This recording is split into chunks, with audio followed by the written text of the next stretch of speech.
The alarm bells rang through the human battlecruiser UHS Defender as it moved through the dark space near the Epsilon sector.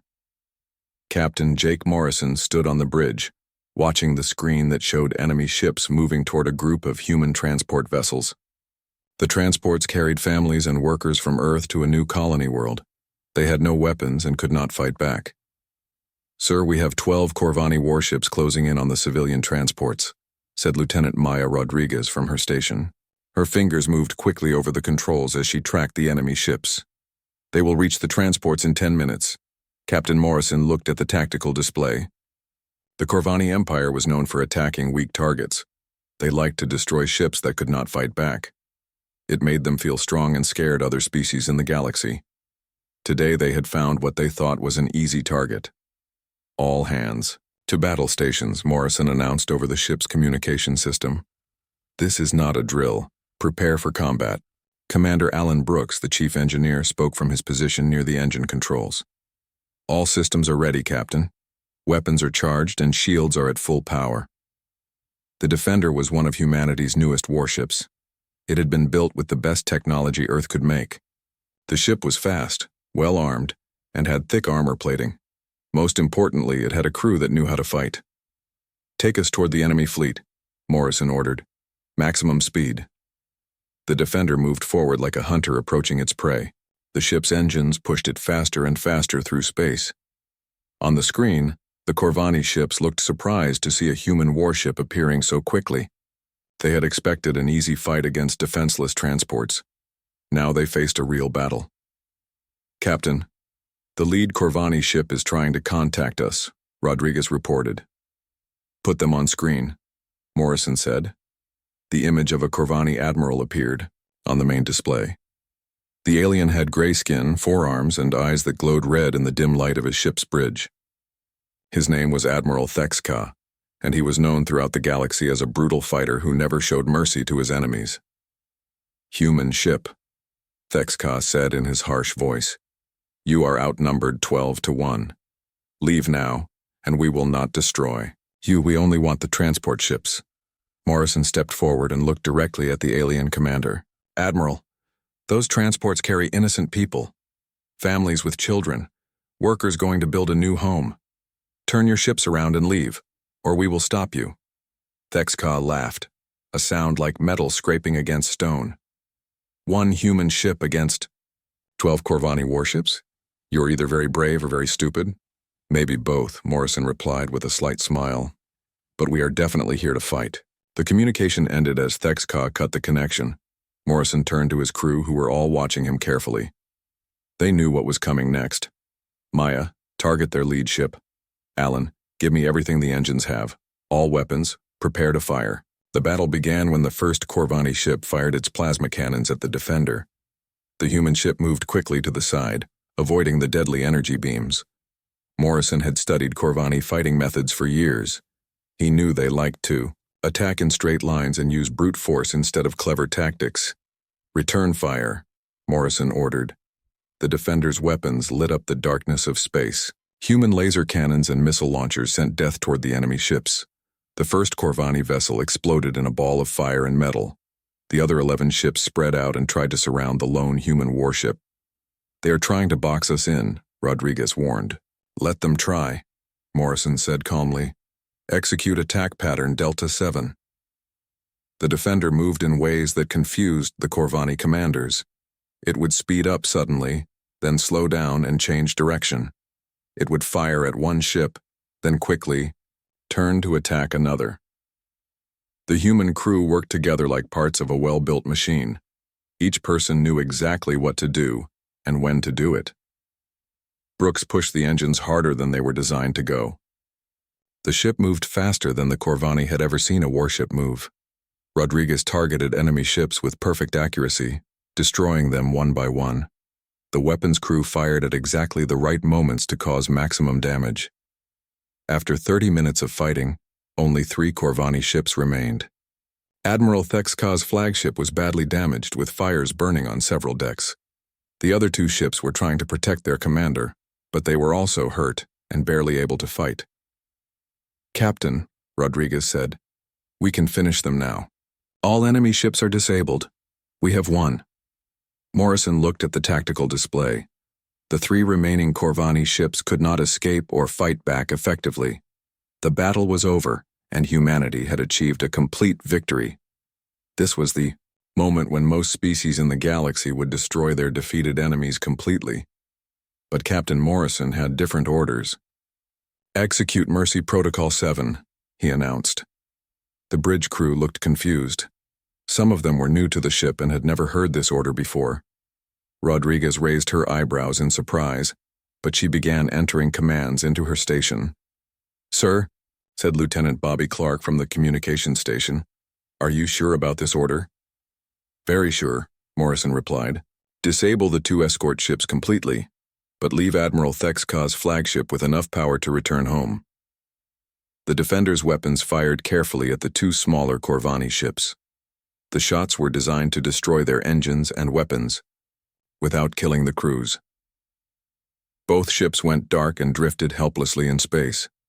Admiral Thexka watched from his damaged bridge as the human ship moved closer to his flagship. He expected to die fighting, as all Corvani warriors hoped to do. Instead, he received another communication from Captain Morrison. "Admiral," Morrison said, "your ship is damaged but still able to travel. Take your ship and go home. Tell your people what happened here today." Thexka could not believe what he was hearing. "You are letting me live? Why?" "In battle, the winner destroys the loser. This is the way of war." Morrison smiled slightly. "Maybe where you come from. But humans do things differently. We want you to go back to your empire and tell them exactly what you saw here. Tell them how 1 human ship defeated 12 Corvani warships. Tell them that we could have killed you all, but we chose not to." "I do not understand," Thexka said, honestly. "You will," Morrison replied. "Someday you will understand. Now go, before I change my mind." The Corvani admiral ordered his ship to leave the battle area. As his damaged flagship slowly moved away, he kept looking back at the human warship. He had fought battles across the galaxy for 40 years, but he had never encountered anything like this. The defender remained in the area long enough to rescue the crews from the 2 disabled Corvani ships. The humans gave the enemy survivors food, medical care, and small transport pods to reach the nearest Corvani outpost. Then the human warship escorted the civilian transport safely to their destination. Later that night, as the defender traveled through hyperspace, Lieutenant Rodriguez approached Captain Morrison in his private cabin. "Sir, can you explain what happened back there? Why did we let that admiral escape?" Morrison poured himself a cup of coffee and sat down at his desk. "Maya, how long have you been in the fleet?" 3 years, sir." "Then you have not learned about the mercy rule yet. It is something we have done for a very long time. In every battle, we leave 1 enemy alive to go home and tell the story. But why? Would it not be better to destroy all our enemies?" Morrison shook his head. "If we killed everyone, who would spread the word about what happened? Who would tell other potential enemies that humans are not to be taken lightly?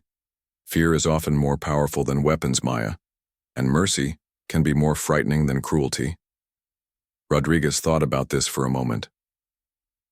"So we let them live so they will be afraid of us." "Not exactly afraid," Morrison said.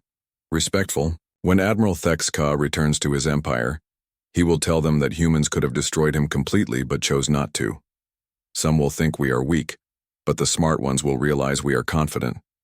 Only a very strong enemy can afford to show mercy." The captain stood up and looked out the window at the stars rushing past. "The mercy rule serves another purpose too. It reminds us that we are still human, even in war. The moment we start killing everyone we defeat, we become no better than the worst species in the galaxy." Rodriguez nodded slowly as she began to understand. "So by sparing 1 life, we make sure the galaxy remembers who we really are." "Exactly," Morrison said.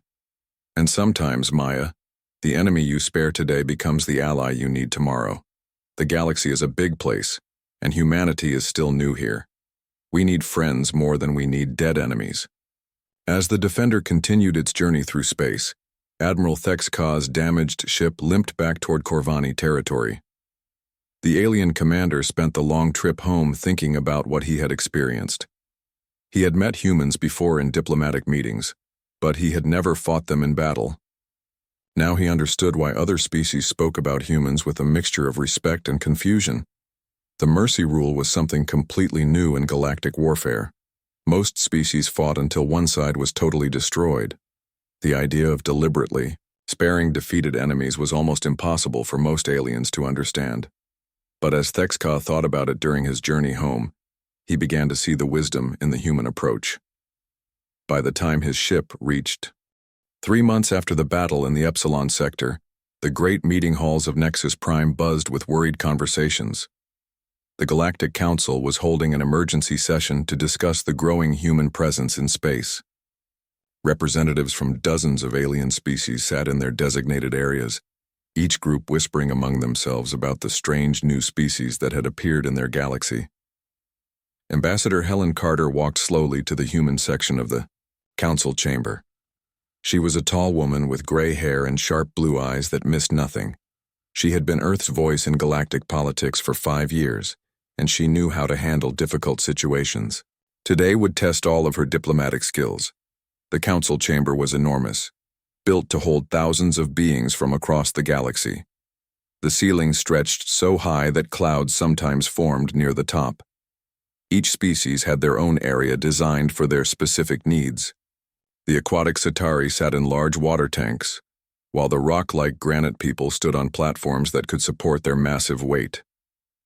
Chancellor Vex Moore of the Altarian Federation called the meeting to order. His species looked like tall, thin humans with pale blue skin and large black eyes. He had been leading the Galactic Council for 20 years and was known for being fair but strict. We are here today to discuss the rapid expansion of human territory and their unusual military practices, Chancellor Vex Moore announced. Several species have requested this meeting after encountering human forces in battle. The Corvani representative, General Korzek, stood up first. He was the brother of Admiral Thexka, the commander who had survived the battle with Captain Morrison. General Korzek was smaller than most Corvani but known for his intelligence and careful planning. 3 months ago, my brother led 12 warships against a small group of human transports, General Korzek began. It should have been a quick victory. Instead, one human ship destroyed 9 of our vessels and disabled 2 others. But that is not the strangest part of this story. The council chamber grew quiet as every representative leaned forward to listen. Stories of military defeats were common, but there was something in the Corvani general's voice that suggested this story was different. The human commander could have destroyed my brother's flagship and killed everyone aboard, General Korzek continued. Instead, he let my brother go home. The humans even rescued the crews from the disabled ships and gave them medical care before sending them safely to our nearest outpost. Murmurs of confusion spread through the chamber. Most species in the galaxy followed simple rules of warfare. The winner destroyed the loser completely or took them as slaves. Showing mercy to defeated enemies was almost unknown. Ambassador Carter listened calmly as other species began to share their own stories about human military encounters. The Zephyrian Collective had lost a mining operation to human forces, but the humans had allowed one transport ship to escape with all the civilian workers. The crystalline hegemony described how human marines had captured their fortress, but released one prisoner unharmed, to carry news of the defeat back to their leaders. Captain Nix Vell from the Trader Guild stood to speak. His species were known throughout the galaxy as neutral merchants who traveled everywhere and heard all the news. I have visited 17 different star systems in the past 3 months, he said. In every system, I heard the same stories about human military actions. They fight with great skill and advanced technology, but they always leave survivors to tell what happened. Warlord Grixtor of the Bruthari Empire suddenly stood up, his massive form towering over the other representatives. The Bruthari were the most feared warriors in the galaxy, standing 8 feet tall with thick armor-like skin and 4 powerful arms. Their entire culture was built around honor in battle and strength through combat. This is weakness, Warlord Grixtor declared, in a voice like rolling thunder. A true warrior destroys his enemies completely. These humans insult the very idea of honorable combat by showing mercy to those they defeat. Ambassador Carter finally stood to respond. She was tiny compared to the massive Bruthari warlord, but her voice carried clearly through the chamber. Warlord Grixtor, with respect, you misunderstand our actions. Humanity does not show mercy because we are weak. We show mercy because we are strong enough to choose. Explain this riddle, human, the warlord demanded. It is simple, Carter replied. Any species can destroy defeated enemies. It takes no special skill or courage to kill someone who cannot fight back, but it takes real strength to win a battle, and then choose not to take revenge. Dr. Kevin Walsh, the human xenoanthropologist who worked with Ambassador Carter, stepped forward with a data pad in his hands. He was a quiet man who spent most of his time studying alien cultures and trying to understand how different species thought about the world. Chancellor Vexmore, if I may present some analysis, Dr. Walsh said. We have been studying reports of human military encounters from the past year. In every single case, humans have followed the same pattern. They fight with maximum effectiveness until they achieve victory, then they spare enough enemies to carry news of the battle to others. Chancellor Vexmore nodded for him to continue. The humans are engaged in a form of psychological warfare that no other species has ever attempted, Dr. Walsh explained. They are not just winning battles. They are creating a reputation that spreads faster than any army could march. Representative Quintal of the Peaceful Meditation Alliance spoke up. Her species had never fought a war in their entire history and often served as mediators between other species. Dr. Walsh, are you suggesting that humans plan these acts of mercy as a military strategy? Dr. Walsh glanced at Ambassador Carter, who nodded slightly. The evidence suggests that leaving survivors is official human military policy. They call it the mercy rule. Every human commander follows it in every battle. This revelation caused an uproar in the council chamber. Species that had fought wars for thousands of years had never encountered anything like this. The idea that mercy could be used as a weapon was completely new to most of them. The Vorthon hierarchy representative, a being that looked like a giant insect with crystal wings, clicked its mandibles nervously. If this is true, then humans are more dangerous than we thought. They are not just skilled fighters. They are strategic thinkers who plan far ahead. Warlord Grixtor slammed one of his 4 fists on his speaking platform. I do not believe this analysis. Mercy is weakness, not strategy. If humans are truly as dangerous as these stories suggest, then they would destroy their enemies completely. Warlord, Ambassador Carter said calmly, your species values honor above all else. You understand that sometimes the most honorable action is also the most difficult one. Humans believe that showing mercy to defeated enemies is more honorable than destroying them. Honor? Grixtor laughed, a sound like rocks grinding together. There is no honor in letting enemies live to fight you again someday. Perhaps, Carter replied, but there is wisdom in it. Every enemy we spare becomes a messenger who tells others about human military capabilities. Every survivor spreads the word that humans are not to be underestimated. Fear of human forces grows faster than human forces themselves. Dr. Walsh added more information from his data pad. Our analysis shows that star systems with human military encounters report increased requests for diplomatic contact with Earth. Species that hear these stories often choose negotiation over conflict when they encounter human forces. Chancellor, Vexmore considered all the information that had been presented. Ambassador Carter, does humanity plan to continue this policy of sparing defeated enemies? Yes, Chancellor, Carter answered without hesitation.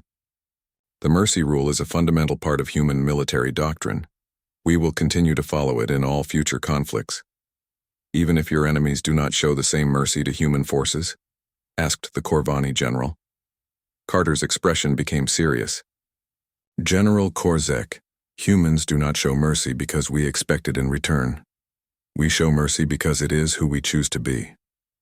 Whether our enemies are honorable or not does not change our own moral standards.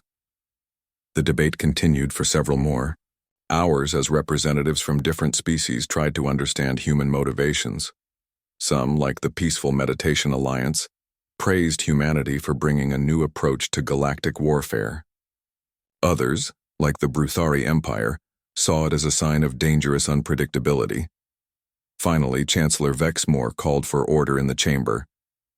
This council session has provided much information about human military practices. Each species must decide for themselves how to respond to this new approach to warfare. As the representatives began to leave the chamber, small groups formed to continue discussing what they had learned. The merchants talked about trade opportunities with a species that showed unusual restraint in combat. The military leaders debated whether the mercy rule represented strength or weakness. Warlord Grixtor approached Ambassador Carter as she gathered her materials. "Human," he said in his deep voice, "my species has fought honorable battles for 10,000 years. We have never encountered enemies like yours." "We are not your enemies, Warlord," Carter replied. "Humanity seeks peace with all species, including the mighty Bruthari Empire." "Peace through strength, you mean," Grixtor said. "Your mercy rule is a challenge." 6 weeks after the Galactic Council meeting, Warlord Grixtor stood on the bridge of his flagship, the Bone Crusher. Around him, his officers prepared for the largest military operation the Bruthari Empire had launched in 50 years. Through the massive viewing window, he could see hundreds of Bruthari warships stretching out into the darkness of space. The target was New Denver, a human colony world with only 30,000 settlers. It was protected by a small defense fleet of 12 human ships. Intelligence reports suggested it would be an easy victory, but Grixtor had not chosen this target for an easy fight. He wanted to test human resolve when they faced impossible odds. "Warlord," said General Vashkol, his second in command, "our fleet has 300 warships. The humans have 12. This will be over quickly." Grixtor turned away from the window and looked at his subordinate. General Vashkol was young for a Bruthari commander, only 200 years old, and he had never fought humans before. Like most Bruthari warriors, he believed that victory came through overwhelming force and superior numbers. "Do not underestimate these humans," Grixtor warned. "I have studied every report from species that have fought them. They do not win battles through numbers or size. They win through clever thinking and strange tactics." "But Warlord," Vashkol protested, "we have 25 ships for every one of theirs. Even clever tactics cannot overcome such odds." Grixtor did not answer immediately. He had been thinking about his conversation with Ambassador Carter for weeks. The human woman had been so calm, so confident, even when surrounded by representatives from species that could destroy Earth with a single fleet. That confidence had troubled him more than any threat could have. "General, send a message to the human defense fleet," Grixtor ordered. "I want to speak with their commander before we begin the attack." The communication system activated, and soon the image of a human woman appeared on the main screen. She was sitting in the command chair of what appeared to be a human battleship. Her uniform was neat and professional, and her eyes showed no fear despite the massive enemy fleet that surrounded her world. "I am Admiral Lisa Kane of the Human Defense Force," she said calmly. "You are in violation of the New Denver Territorial Agreement. Please state your intentions." Grixtor stepped forward so she could see his full size and the battle scars that covered his armor-like skin. "I am Warlord Grixtor of the Bruthari Empire. I have come to test whether human mercy is strength or weakness." Admiral Kane studied the alien warlord for a moment before responding. "Warlord, you have brought 300 ships to attack a peaceful colony. If you are looking for a test of strength, you might want to find more equal odds." "You have one. Chance to surrender," Grixtor announced. "Leave the system now, and my warriors will not destroy your ships. Stay and fight, and you will all die." "I appreciate the offer," Kane replied with a slight smile. "But humans do not abandon innocent people to save ourselves. If you want this colony, you will have to go through us first." The communication ended as Admiral Kane cut the connection. Grixtor found himself impressed, despite his expectations. The human commander had not begged or threatened. She had simply stated her position with the calm certainty of someone who knew exactly what she was going to do. "All ships begin the attack," Grixtor ordered. The Bruthari fleet moved forward like a wall of death. Their ships were built for close combat, with thick armor and powerful weapons designed to smash through enemy defenses. They had conquered dozens of worlds using the same strategy, overwhelming force applied without mercy or hesitation. But as they approached the human defense line, something unexpected happened. The 12 human ships did not try to meet the Bruthari fleet head-on. Instead, they scattered in different directions, moving faster than Bruthari sensors could easily track. "Where are they going?" General Vashkol demanded. "Are they running away?" Before Grixtor could answer, the first human ship appeared behind a group of Bruthari vessels and fired a volley of missiles. 3 Bruthari ships exploded before they could turn to return fire. By the time they had repositioned their weapons, the human ship was gone, appearing on the other side of the battlefield to attack a different target. "They are using hit-and-run tactics," Grixtor realized. "They know they cannot win a direct battle, so they are trying to damage us piece by piece." The battle continued for 2 hours as the human ships darted in and out of the Bruthari formation like dangerous insects. Every time the Bruthari commanders thought they had cornered a human vessel, it would disappear behind an asteroid or use some unexpected maneuver to escape. Meanwhile, Bruthari ships continued to explode under precise human attacks. Colonel Rick Hayes led the most daring assault of the battle, taking his ship directly through the center of the enemy formation to attack Grixtor's flagship. His weapons damaged the Bone Crusher's main engines before defensive fire forced him to retreat. As he pulled away, he sent a message on an open communication channel. "Warlord, your ship handles well for something so big. You might want to fix those engine problems before someone takes advantage of them." Grixtor found himself laughing despite the situation. The human pilot had just made a successful attack run against the most heavily defended ship in the Bruthari fleet, and now he was giving friendly advice to his enemy. It was the kind of confident behavior that made no sense in traditional warfare. Commander Sophia Grant coordinated the defensive screen around New Denver, making sure that no Bruthari ships could get close enough to attack the colony directly. Her ships moved in patterns that confused the enemy commanders, appearing in unexpected places and disappearing before the Bruthari could respond effectively. After 3 hours of fighting, Grixtor looked at the tactical display and realized that his fleet had lost over 60 ships while destroying only 2 human vessels. The humans were fighting with a combination of advanced technology and tactical skill that he had never encountered before. "Warlord," General Vashkol said nervously, "perhaps we should reconsider this attack. The humans are more dangerous than we expected." "No," Grixtor replied firmly. "We came here to test their strength. Now we know they can fight. But can they show mercy when victory is impossible?" The warlord opened a communication channel to all Bruthari ships. "All vessels, execute final strike protocol. Concentrate all firepower on the human flagship." Every remaining Bruthari ship turned toward Admiral Kane's vessel and fired simultaneously. The combined attack was so powerful that it could have destroyed a moon. There was no way for a single ship to survive such massive firepower. But Admiral Kane had been expecting this move. As the enemy weapons fired, her ship activated a device that human engineers called a phase shifter. For exactly 3 seconds, her vessel existed slightly outside normal space, allowing the Bruthari attack to pass harmlessly through her position. When the phase shifter deactivated, Kane's ship was directly in the middle of the Bruthari formation. Before the enemy commanders could react, she fired a special weapon that sent electromagnetic pulses in all directions. Dozens of Bruthari ships found their electronics disabled, leaving them floating helplessly in space. The remaining human ships appeared from their hiding places behind asteroids and attacked the disabled Bruthari vessels. Within minutes, over 100 enemy ships were destroyed or too damaged to continue fighting. Grixtor watched in amazement as his massive fleet was systematically dismantled by 12 human ships. The humans had used tactics he had never seen, before weapons he did not understand, and a level of coordination that seemed almost impossible. "Warlord," General Vashkol said quietly, "we are defeated. Should I order the remaining ships to retreat?" Grixtor looked around his damaged bridge. The Bone Crusher was barely functional, with fires burning on 3 decks and half of his weapon systems destroyed. Around him in space, the wreckage of Bruthari ships drifted like monuments to his overconfidence.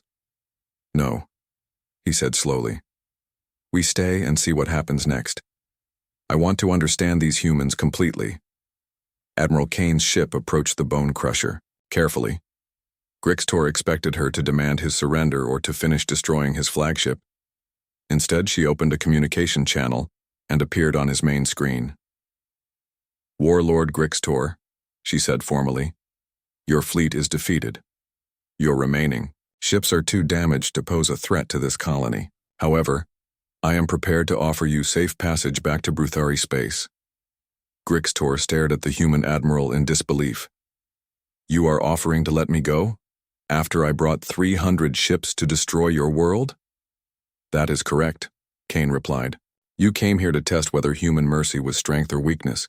I believe you have your answer. The massive alien warrior was silent for a long moment as he tried to process what was happening. He had come to prove that humans were weak because they showed mercy to defeated enemies. Instead, he had discovered that humans were strong enough to show mercy even to those who had tried to destroy innocent people. Admiral Kane, Grixtor said slowly, in 40 years of warfare, no enemy has ever offered me mercy after defeating me. Then this is a day of new experiences for both of us, Kane replied.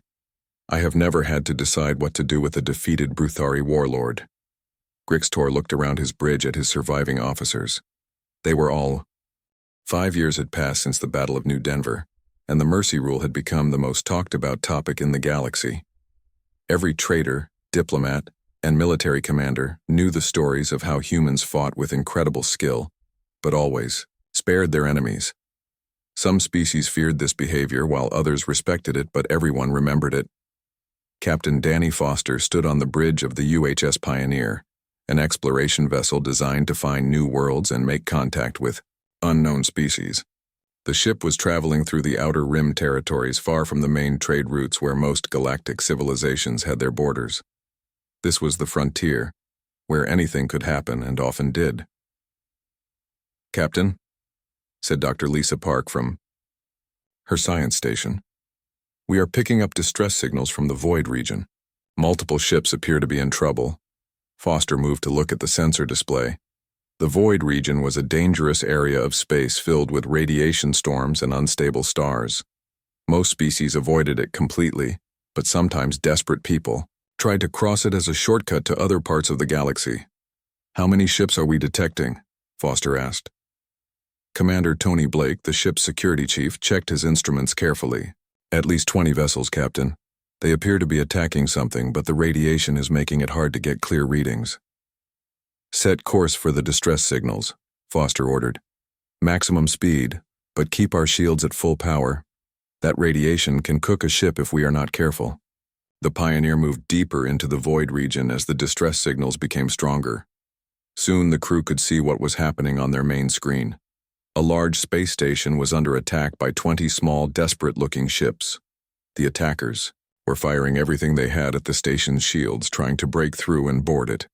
Captain, Dr. Park reported, the attacking ships are not from any known species in our database. Their technology is old and barely functional. Some of those vessels look like they might fall apart at any moment. Foster studied the tactical display with growing concern. The attacking ships were clearly outmatched by the space station's defenses, but they kept fighting with the fury of beings who had nothing left to lose. This was not a normal raid or conquest attempt. This was the behavior of desperate survivors. Open a communication channel to the attacking ships, Foster commanded. The image that appeared on the main screen shocked the human crew. The alien commander looked like nothing they had ever seen before. His skin was pale gray and seemed to glow slightly in the dim light of his ship's bridge. His eyes were completely black, like holes in his face, and his body appeared thin and weak, as if he had not eaten properly in months. Unknown ship, the alien said in a voice that sounded like wind blowing through empty caves. Do not interfere. We must have the supplies on that station or my people will die. I am Captain Foster of the Human Exploration Service, Danny replied, calmly. What is your name and what kind of supplies do you need? The alien commander hesitated before answering. I am Captain Nex Vothel of the Void Touched. We need medical supplies, food, and equipment to repair our dying worlds. The beings on that station have what we need, but they will not trade with us. Dr. Park quickly accessed the ship's computer to search for information about the void touched. What she found was troubling. Captain, according to our records, the void touched were once a powerful civilization, but their home system was destroyed by a cosmic disaster 50 years ago. The survivors have been wandering space ever since, trying to find a new home. Foster looked back at the alien captain on his screen. Now he understood why Nex Vothel and his people looked so desperate. They were not raiders or conquerors. They were refugees who had been homeless for 5 decades, slowly dying as their ships and equipment broke down beyond repair. Captain Nex Vothel, Foster said gently, perhaps we can help find a peaceful solution to this problem. Would you be willing to stop your attack and talk with us? Talk? Nex Vothel laughed bitterly. We have tried talking for 50 years. No one wants to help the void touched. We are considered cursed by most species. They think our bad luck will spread to them if they get too close. The space station suddenly fired a powerful weapon at one of the void-touched ships. The small vessel exploded instantly, killing everyone aboard. The remaining attackers became even more desperate, throwing themselves at the station's defenses with renewed fury. That is enough, Foster said firmly. Tony, prepare our weapons, but do not fire unless I give the order. Lisa, try to contact the space station and find out who is in charge. Dr. Park worked at her console for several minutes before establishing contact with the station. The being who appeared on their screen was a mercantile guild trader, a species known throughout the galaxy for caring more about profit than people. Human ship, the trader said in an annoyed voice. This is a private matter. The void touched are attacking my station illegally. Either help us destroy them or leave this area immediately. What kind of supplies are they trying to obtain? Foster asked. Medical equipment and food processors that they cannot afford, the trader replied. They want me to give them valuable merchandise for free. It is bad for business. Foster felt his anger rising. The trader had supplies that could save thousands of lives, but he was refusing to help because the void touched could not pay his prices. Meanwhile, desperate people were dying in the radiation-filled space around them. How much would those supplies cost? Foster inquired. The trader named a price that was reasonable for most galactic governments, but impossible for homeless refugees to pay. Foster made a quick decision that would have consequences far beyond this single encounter. I will purchase those supplies myself, Foster announced. Transfer them to the void-touched ships immediately. Both the trader and Captain Nex Vothel stared at Foster in shock. The human captain was offering to pay for supplies that would help people he had never met before, members of a species that most of the galaxy considered cursed and dangerous. Captain Foster, Nex Vothel said slowly, because it is the right thing to do. Foster replied simply, no one should have to choose between dying slowly or attacking others out of desperation. The void-touched ships stopped their attack as the supplies were transferred from the station. Captain Nex Vothel watched in amazement as human credits paid for medicine that would keep his people alive for several more months, but Foster was not finished helping. Captain Nex Vothel, would your people be interested in more permanent assistance? Foster asked. Humanity has terraforming technology that might be able to restore some of the damaged worlds in your territory. The void-touched captain could not believe what he was hearing. You would share such valuable technology with us? What do you want? In return? Nothing, Foster said. Helping others should not require payment. It should be done because beings in need deserve assistance from those who can provide it.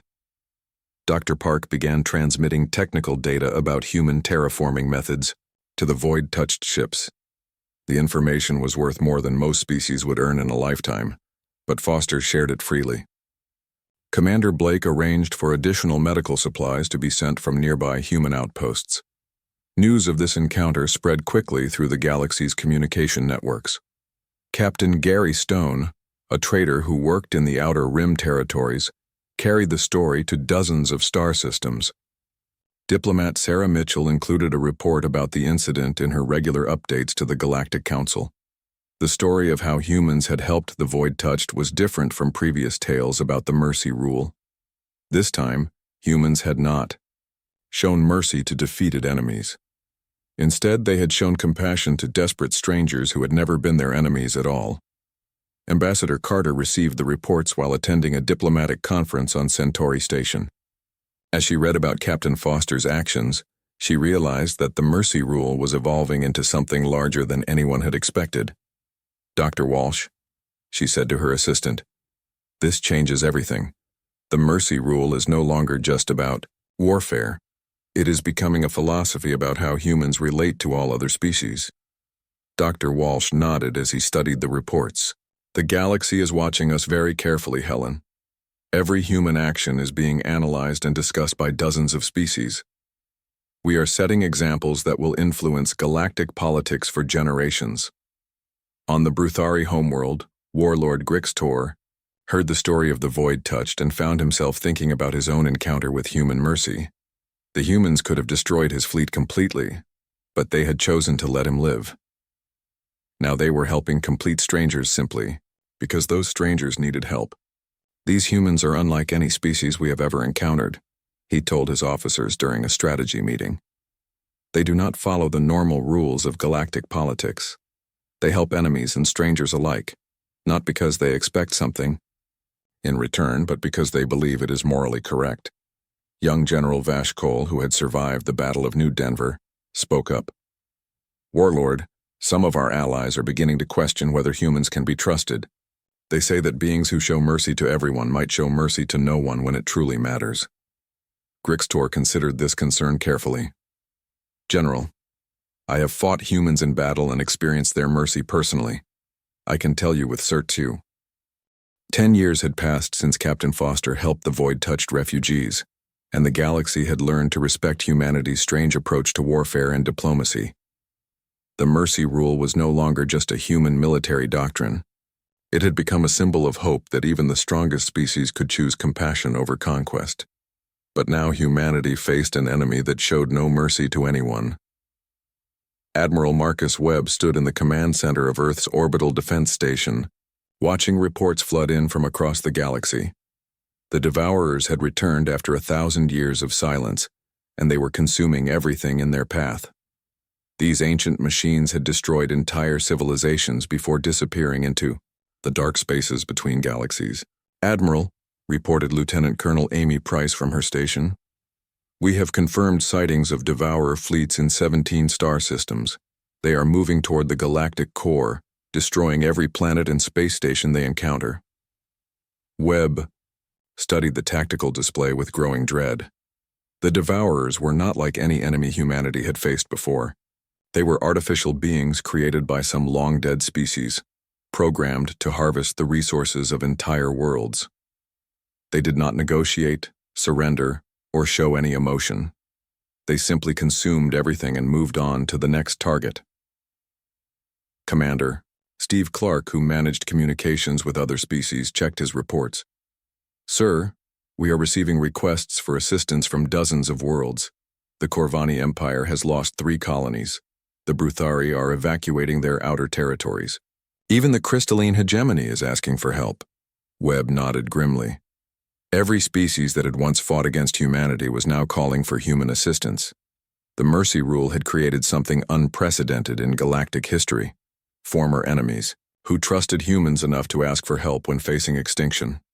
"Sir," Price continued, "long-range sensors show a massive Devourer fleet heading directly for Earth.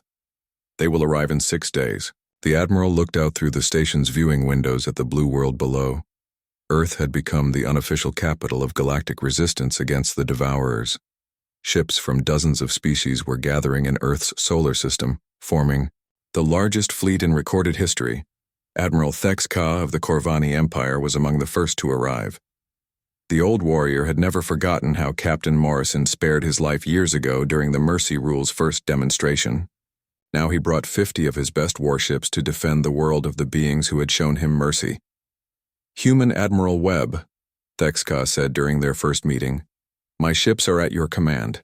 The Corvani Empire owes humanity a debt that can never be fully repaid." Warlord Grixtor arrived next with 100 Bruthari vessels. The massive alien warrior had changed greatly since his defeat at New Denver. His understanding of strength had evolved beyond simple violence to include the courage needed for mercy and compassion. "Admiral Webb," Grixtor announced, "the Bruthari fight best when defending something worth protecting. Today we defend the species that taught us there are different ways to be strong." Captain Nex Vothel brought 30 ships rebuilt with human technology. The Void-Touched had transformed from desperate refugees into capable allies, and they had not forgotten who helped them when no one else would. "Humans gave us back our future," Nex Vothel told Webb. "Now we fight to protect yours." As more ships arrived from across the galaxy, Webb realized that humanity had achieved something no other species had ever accomplished. They had turned former enemies into willing allies through acts of mercy and compassion that other species still struggled to understand. The battle began when the Devourer fleet entered the solar system. Their ships were enormous black constructs that absorbed light and energy, making them appear like holes in space itself. They moved with perfect coordination, following programming that had been unchanged for millennia. "All ships, this is Admiral Webb," he announced over the fleet communication system. "Today we fight not for conquest or territory, but for the right of all living beings to exist. Remember that we are stronger together than any of us could be alone." The first wave of Devourers targeted Mars, planning to harvest the planet's resources before moving on to Earth. But they encountered something they had never faced before: a fleet composed of species that had learned to work together despite their differences. Corvani ships used their heavy weapons to break through Devourer shields, while Bruthari vessels engaged in close combat that their warriors excelled at. The Void-Touched employed their knowledge of dangerous space regions to lead Devourer ships into gravity traps and radiation storms. Human vessels coordinated the entire battle, using their tactical expertise to direct the combined fleet with maximum effectiveness. Lieutenant Colonel Price managed ground-based weapons that supported the space battle, while Commander Clark ensured that orders reached every ship regardless of their species or communication methods. The fighting was fierce and costly. Dozens of ships from every species were destroyed as the Devourers pressed their attack. But something unprecedented was happening. Every time a ship was damaged or cut off from the main fleet, vessels from other species would risk themselves to provide assistance. When Admiral Thexka's flagship was surrounded by Devourer constructs, Bruthari warships charged in to rescue him.